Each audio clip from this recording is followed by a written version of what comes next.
Hello and welcome to Qxh7 Chess.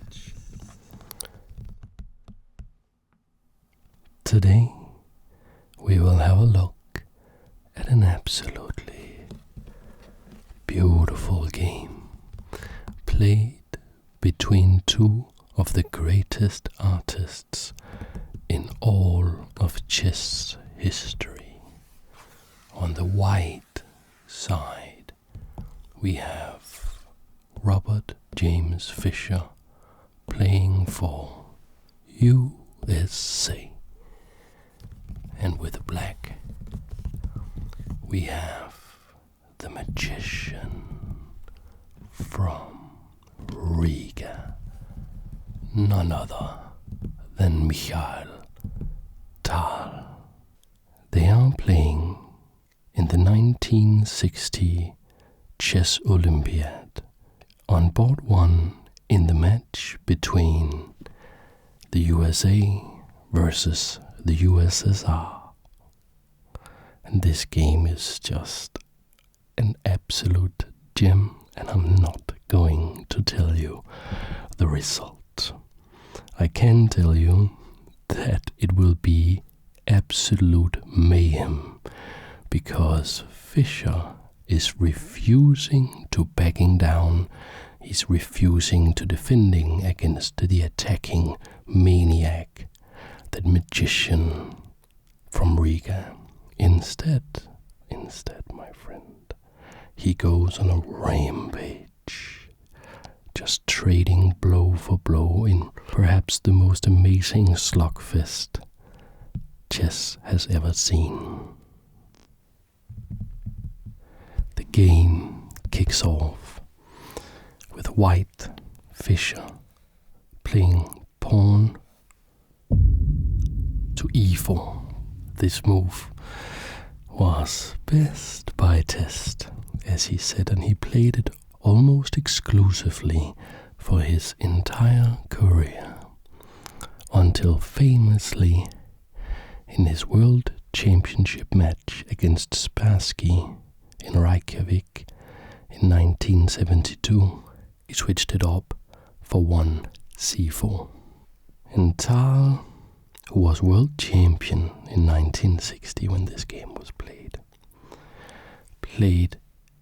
e6, signaling the French defense, a quiet opening.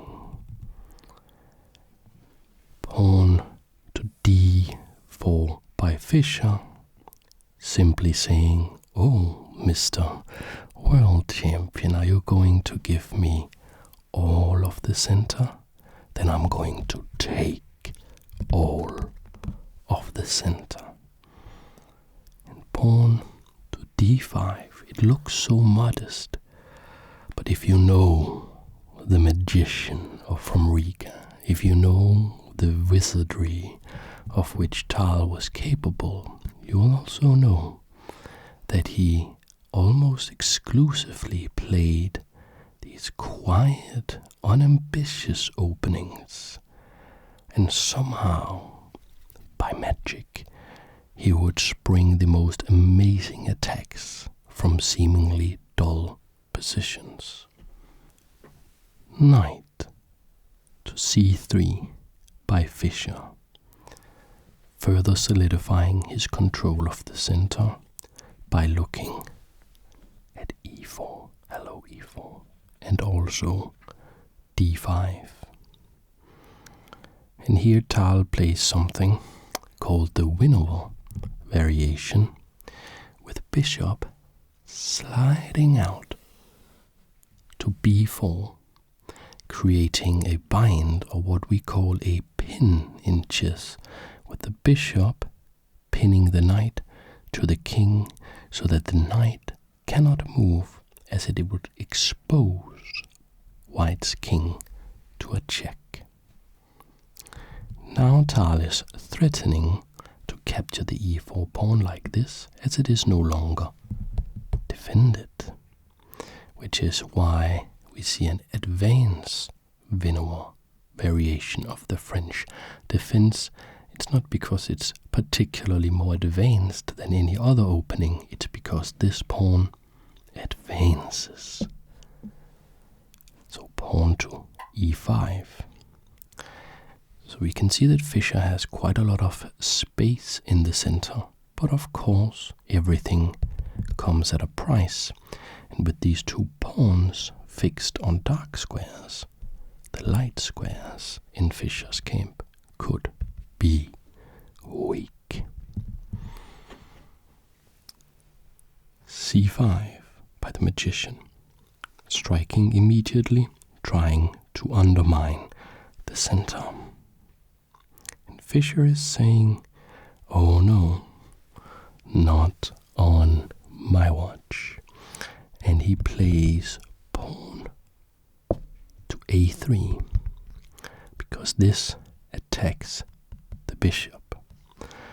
And we are very, very early in the game, and we are already going to see a little bit of fireworks. First, the bishop must figure out what to do. In theory, chess theory at the time dictated that a retreat going back to a5, bishop a5, was the correct way to go. And Fischer is immediately striking against this bishop with this quite spectacular move. b5, b5, look at that. Saying you are absolutely not going to pin this knight. But is this a pawn sacrifice? And this is already extremely interesting to look at, because it looks like, and this is not what happened in the game, but I will show you, it looks like Tal can simply play pawn takes b4, as if pawn takes b4, bishop takes b4, and black will have won a pawn. You cannot give away a pawn to a chess world champion for free. So what is Fischer's idea? Well, you notice he had these extremely strong pieces here in the center, these pawns, and they are very far advanced. In particular, we see d6 as a very weak square. And amazingly, Fischer could in this position play knight b5, allowing any kind of discovered check by this bishop. Pawn takes pawn would be check. He would simply answer c3, protected by the knight. Now the pawn advancing would also be check. And the point here is, he's probably still going to play this. The point here is that this d6 square is extremely weak, and it is pretty impossible, actually, surprisingly, to in the long term keep this knight out of d6. So first we would have to figure out what to do with the bishop, but a plan like playing pawn to c3, and maybe having the bishop here to protect, freeing up this knight, coming to d6, which would be a huge positional advantage. It would be extremely hard to kick away that knight. So Tal was not going to allow that. In fact, Tal didn't even capture the pawn on b4. Instead, he captured in the center. C takes d4, like so. So now the knight is attacked and the bishop is attacked. Any sensible player would focus on this. Either say, I'm going to save this knight, or I'm going to capture this bishop. But Fischer was not going to be reactive, not against the magician, not against the mighty world champion who had brought down Botvinnik with sacrifice after sacrifice, changing the face of chess from a stale positional battle to aggressive tactical displays of brilliance. Fischer was not going to back down. He wanted to be assertive, and he played Queen G4, ignoring all this tension and instead looking at the G7 pawn and further on the H8 rook. So is Tal going to back down? Is he going to save his bishop by moving it? Or is he going to capture the knight? Or is he going to try to defend this pawn by either playing G6 or maybe protecting it with the king? No. Tal is saying, oh, you want to play, my friend? Bring it on. And he plays knight to E7, ignoring the threat on G7, ignoring the threat on his bishop, and he's also refusing to capture the knight. I should notice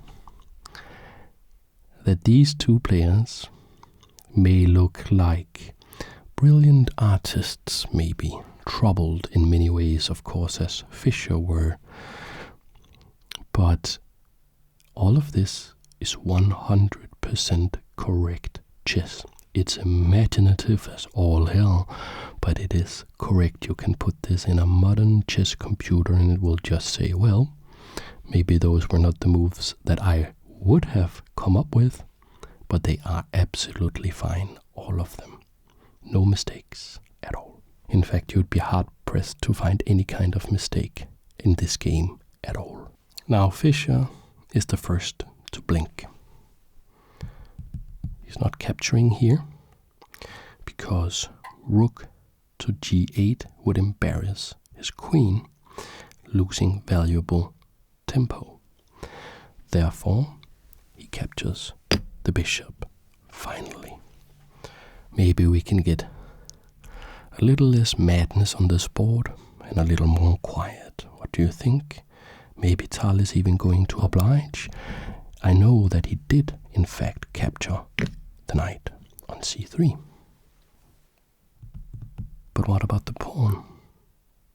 Tension has moved from one side of the board to another side of the board. And Fischer actually comes in and plays queen, takes G7 with a dangerous attack against the rook. Also, it is worth noting that after the rook moves to G8, protected by the knight and with an attack on the queen, and the queen captures H7, we now see that Fischer is ahead in the material count. He is ahead by a single pawn. Knight B6 developing. So who is better here? This knight is attacking this forwards pawn, and Fischer does not really have a whole lot of development going on. He is ahead in the material count, but he is behind in what we call development. Tal has nice control of the center, challenging Fischer's lone forwards pawn, and although the king may have a hard time finding safety, there is a lot of energy in this position, and you don't want for that energy to sort of condense and materialize into one of these absolutely brilliant attacks. So what does Fischer do? Number one, we need to protect the pawn. We play this reactive move, knight f3, protecting this pawn. And Tal plays queen c7, queen c7, queen c7. So knight and queen both ganging up on the pawn. What is Fischer's plan here? Bishop b5. There it is. At the same time, he's developing a piece, getting it off the back rank and into the fray, but also, he is locking this knight, pinning it to the king. So now this pawn is protected once again, indirectly. Tal plays bishop e7, breaking the pin. And Fischer chooses to castle here.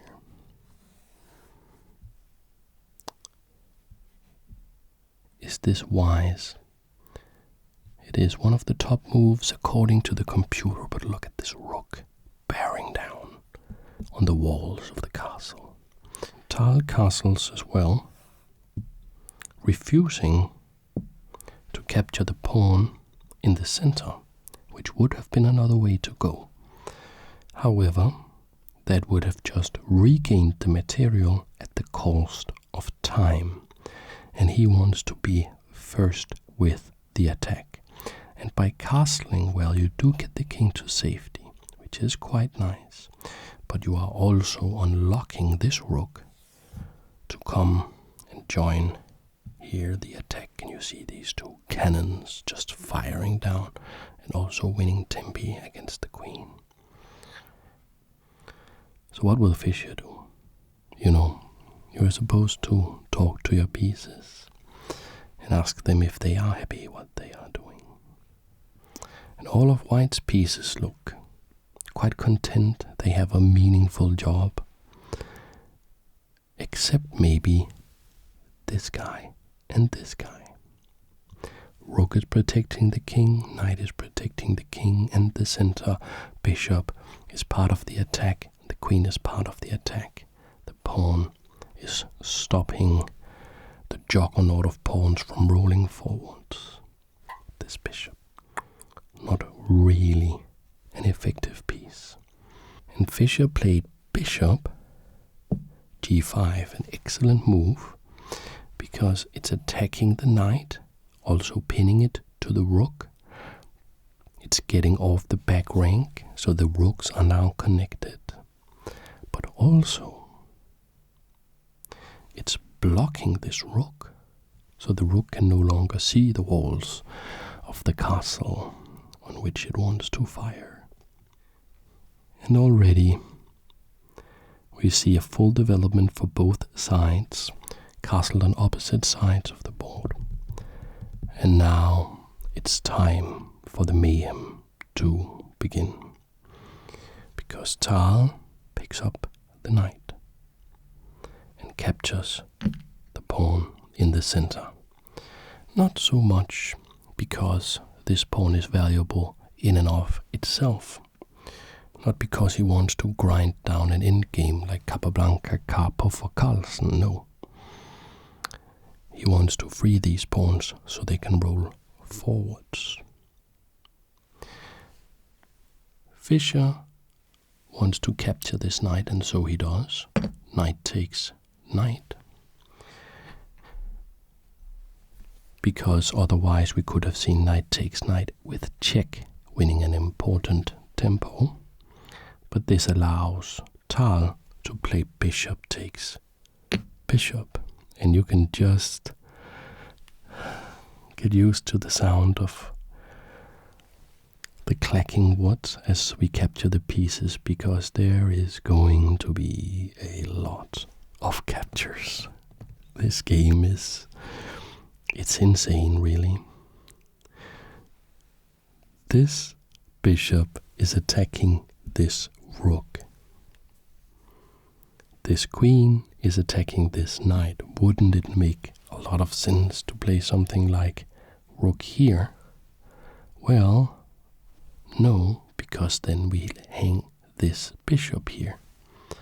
So we don't actually have any time as white to save this rook here. And here's what Fischer comes up with. He plays knight takes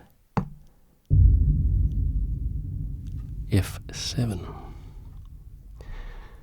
Because this attacks a rook here and it defends, I got you brother, the bishop from the rook. And Tal is saying, okay, I see you, but I am sniping that rook. I am playing bishop takes rook here. And you can imagine how this rook can now come at some point maybe and capture on g2, aided by this bishop. This rook here that the bishop captured, very important defender of the king. Is Fischer going to play rook takes bishop to recharge his rook? No. He is raging on with his own attack with knight takes rook. I mean, look at this. This game is just two absolute artists, flawed in their own ways, both of them, particularly Fischer. But we just cannot deny the genius of what's going on this board. We were talking about earlier how the knight on f7 was protecting the bishop. It's not protecting the bishop anymore. Therefore, Tal plays rook takes bishop.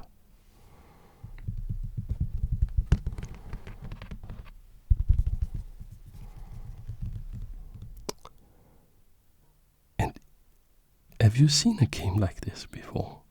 Everything is hanging, pieces are being captured every turn, and it seems like the two players are ignoring each other completely and just doing their own thing. But what they are doing really is they are racing towards their opponents. Kings, seeing who will get there first, calculating so many moves. I don't have time in this video to explain all the variations, but there are so many variations that they have calculated in order to justify not reacting but being assertive and racing, both of them. How would you react to this? You would react, right? Rook looking at g2, defended by the bishop. The bishop can be taken, right? The bishop can be taken by the king or by the rook. But no. Fischer plays knight takes d6 with a fork. Hello, my lady. On the queen. Hello, Mr. Rook. And the rook.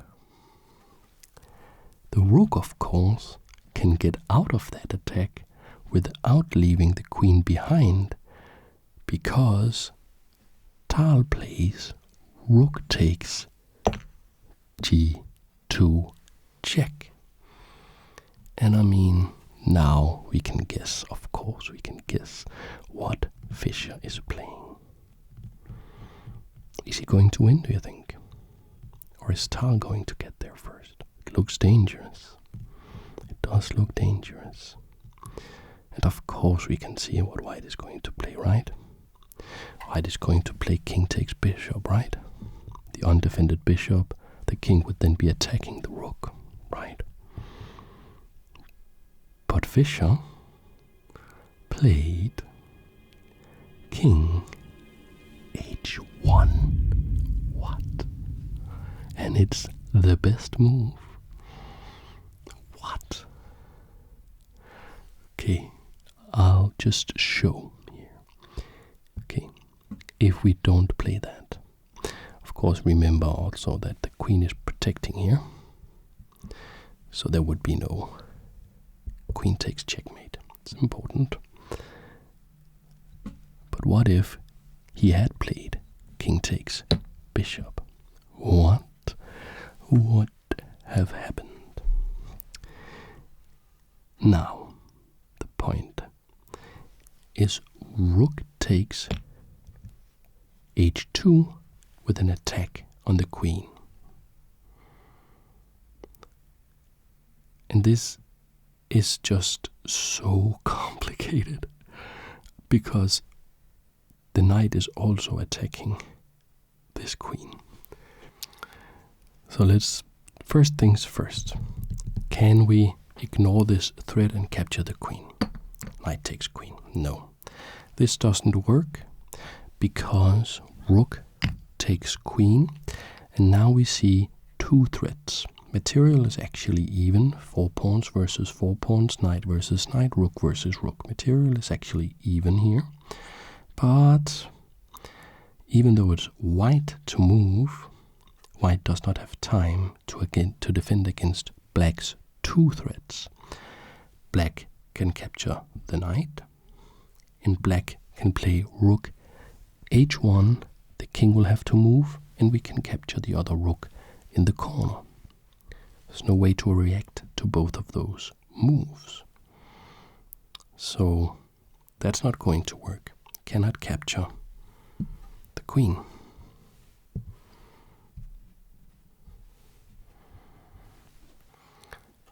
That means that Fischer will have to move his own queen. But where are you going with that queen? You would so like to go here, right? Because then you would block against this rook attack that would win the other rook. But it's protected by this pawn. And actually, the knight and the knight, you can go here, which does not protect against this. So let's try that. Well, the problem is still rook here, but if you go here, I'm not going to capture this. I'm going to play this check, and I'm going to win this game. Because now when the king moves away, I'm going to capture this rook. And if king here, Tal gets out of this attack from the knight with this check. And maybe you block with the queen. I just trade queens, check, you have to recapture, and I still win the rook. All of that means that you can only really go, you can only really go here. And this position it's just amazing that he calculated all of this, and in this position saw that queen to f7 is also not good. We have this check now. You cannot try to escape like this. This is going to be checkmate. You have to go the other way. Rook just moves back. Queen takes knight. And you lose like this. Check, here, and mate. So you could not capture the knight in that situation. You would have to do something else, and black would have a marked advantage. Okay, so let's reset the board, okay? The rook was here. There was a pawn here. The queen was here, being attacked by the knight. Queen was here, defending. There was a knight here. There was a bishop here. So all of what I just showed is the reason that Fischer played king h1. So, I mean, what can you do? It's just absolutely mind-blowing. And they're just trading blow for blow. Seeing all these subtle differences, any lesser player playing either side would have just been crushed many moves ago, missing any of these details, the slightest miss here. But they're playing perfectly. Tal moves his queen out of the attack, also out of the defense of this knight. We're not going to see any checks here, because then the king could come closer and defend this knight. And Fischer talks to his pieces, says, are there any of you guys who are unhappy? We're not doing a meaningful job. And the rook is going, I'm not doing anything. So Fischer takes the rook and uses that to capture the bishop. Rook takes bishop. And queen takes knight. Protecting the knight, but not protecting the rook. And therefore Fischer plays king takes rook. And perhaps the most amazing part of this whole game that has been played perfectly by both players is that it's going to end in one move now. It's going to end in one single move. Can you find it? What would you play? What would you play here after having played such a game here? How would you end it with the black pieces? After all of this, after playing chess in a manner more like Da Vinci or Michelangelo than like an engineer or a scientist. After having made all these calculations and attacks and sacrifices, Tal plays Queen G4 check.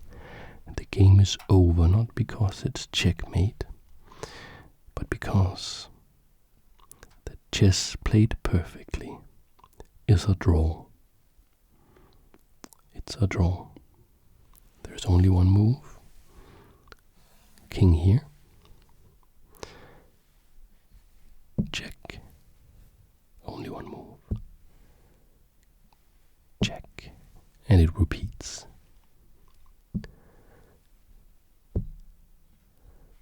So with queen here, with this check, Tal offered a draw by extending his hand and saying draw. And Fischer accepted because there was no way that he could escape. Now, is that a game and a half? I hope that you enjoyed it so much.